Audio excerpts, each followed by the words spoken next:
Hey, Brett, thanks for taking the time today. Yes, ma'am. We'll get started here with Mike Kay and Jeff Mosher. Hey, Brett. Obviously, you've been through this situation 3 times before. You know it's hard to keep 5 tackles on the roster. Was there a point at some point in the summer where you realized, hey, I got this. I'm on this roster, just beyond your normal confidence? Honestly, I just tried not thinking about it, As you said, I've been through this process a few times, past 2 seasons, ended up on different teams. And I just, going into my third camp, you kind of realize where your, wasted attention was the past 2 camps. And again, for me, it's every day get better. And like you said, with how deep we are at tackle and all that stuff, it's any opportunity that opens up next to you, be able to learn all 5 positions as much as possible and pretty much be able to do anything that can help the team. I was curious if I could follow up. We saw you playing left guard. How did that discussion come up? How did Stout approach you with that, and why did it work out that way? Oh, it was pretty simple. He came up and told me, you're going to be playing left guard this week. But again, like you said, you can't be someone that's fixated on one position, especially as a backup. You recognize these things to where, especially going into a 17-game season, injury is a huge part of it now. Your depth's probably the most important piece. And you do yourself a disservice if you try and fixate on one thing. And honestly, it adds value being able to go to different positions. Go ahead, Jeff, and then Dave. Hey, Brett, Mikey stole my left guard question there a little bit, but can you expand on you were told before the game you're playing left guard. How much practice did you have at guard before that? How did you feel going into that game just about your technique and your mentality playing guard? And then how did you feel about it after you were done? So while I was in Arizona, I got played at guard a lot as well. But again, schemes are different. And coming here, there's an expectation behind you, especially with Brandon Brooks and Isaac in front of you. And that week going into the Jets joint practices, I got some reps in there. And even before that, when I was playing left tackle during camp, we're doing one-on-ones, 2-on-2s. Spot opens up, get in there. It's like your technique is different, but in the same sense, you need to be able to learn all the technique from the side. Coach Stout talks about how anytime he's coaching another guy, you can get that mental rep. So at the moment, I'm not playing center. Who knows if they come to me and ask me to learn center? It would behoove me to be able to listen to anything that happens, even if it's not pertaining to my specific position at the moment. And how did you feel that you graded out and played after that game? We're very strict on the standard in the offensive line room here. Again, in that game, I felt like I did real well in our gap schemes and our power schemes. My zone blocking needs a lot of work. The pass rush is a lot different from tackle to guard. They get on you immediately, and you got to fixate at beating them at the line. And there's a lot of improvement to be made, and that's just the mentality every day. Go ahead, Dave, and then John McMullen.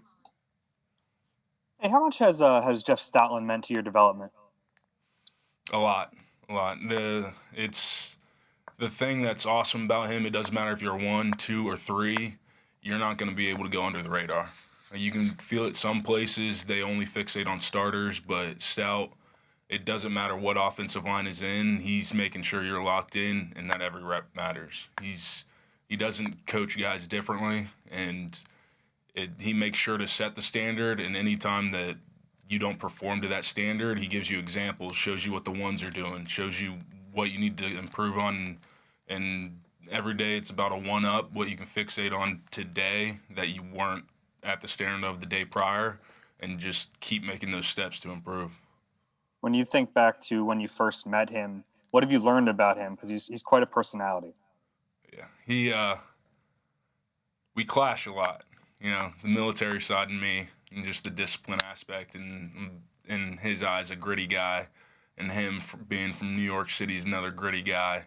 And so we clash a lot, but we both know what the end goal is. And the better that I get, it's obviously good for self-reflection, but it's also a product of, honestly, what he believes in us and what he doesn't give us any easy days. John and then Martin. Hey, Brett, you kind of talked a little bit about the differences from inside and outside, but as far as traits, as far as moving for you and the differences between the two particular positions, how quickly does that kind of ramp up for you? You know, do you have, you might have to go in and tackle one day, you might have to go in and guard the next day as a backup. How quickly can you ramp up to that? You've got to be able to do it immediately. Like you said, you've seen guys in the past year. A big one is Isaac, and you watch a bunch of his tape to where in a single game he could go from at the beginning of his career tight end, tackle, guard, and he knows center. He's the jack of all trades, but he's also so good at the individual positions that you want to minimize the talent curve in between that jump from if someone gets injured to the next guy. So that's why you can't get complacent at any point and you can't relax during any practice.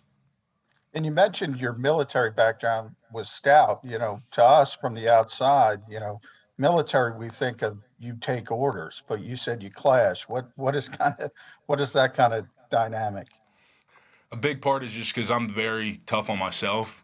You know, whenever a play doesn't go as well as I'd like it to play, I get the job done. But again, it's not to that standard of the guys that's in front of us. I feel like I'm not improving fast enough, you know. And then from when like Stout sees it as well, he notices how tough I am, and he challenges you as much as possible. And so it's just sometimes you feel like it's overbearing, but you got to remember that the next day is a new slate. You start all over, and end goal's the same. Just keep improving. Thanks, Brett. We have time for two more, so we'll go to Martin and then Josh. Hey, Brett, congrats on making the team. I wanted to ask you about Jordan Mailata. I mean, you've kind of been here for parts of the last, previous 2 seasons. I mean, how far have you seen him come since, when you first arrived here, I guess, in 2019? Gotcha. Thank you for the congratulations, but also Jordan, love the guy. Can't say enough good things about him, whether it be his talent on the field or the kind of guy he is off the field. And it's remarkable. As y'all know, a guy to come in here have never played the sport of football, and to be at the position he's at nowadays, it's a testament to him. It's because, again, every day he knows that he has to go out there, and he's working with guys like Sweat. He's working with guys like BG, Derek Barnett. They're sharpening him because they're high-quality players as well. And for him, he's hard on himself as well. Every day he's grading his own reps as well, making sure that at no point is he taking a mistake for granted. Like everyone can kind of get down on themselves at some point, but it's only a failure if you don't learn from it for the next rep. Last one here with Josh, and then we'll get Jack Stoll. Hey, Brett, I guess continuing on Martin's question about Jordan, could you speak, I guess, more so to the rest of the room and how you guys kind of knew it was a competition, obviously, between Andre and Jordan, but the way the professionalism they went about it, and obviously, Jordan was named the starter, but to, still have Andre there and, you guys competing every day. Knowing that there was a competition really didn't change the dynamic of the room. And I think it's just because so many people were all professionals in there, and we all recognize that it's all about the team first. It was unfortunate what happened with Andre, just especially with the injuries. But in every day now, because I'm working right next to him, he's improving as well. It can't be weighed against him just because of where Jordan's at. Jordan's capability and what he's shown improvement-wise. Y'all have all seen him from 3 years ago, a guy that doesn't understand that he's not holding the ball and lateraling it every time while playing rugby. But to be able to do what he can do now, it's just like awesome. There's no other thing about it. He's an amazing player, and he's going to go to far lengths here. But the same stuff about Andre, being able to see his foot quickness, his reaction times, how gifted he is from how serious he's taking every rep. And whatever the team asks of him, he's going to do because he's a team guy. I love the dynamic in the offensive line room, and it all starts with all the veterans. All right, thanks for the time, Brett. Gotcha.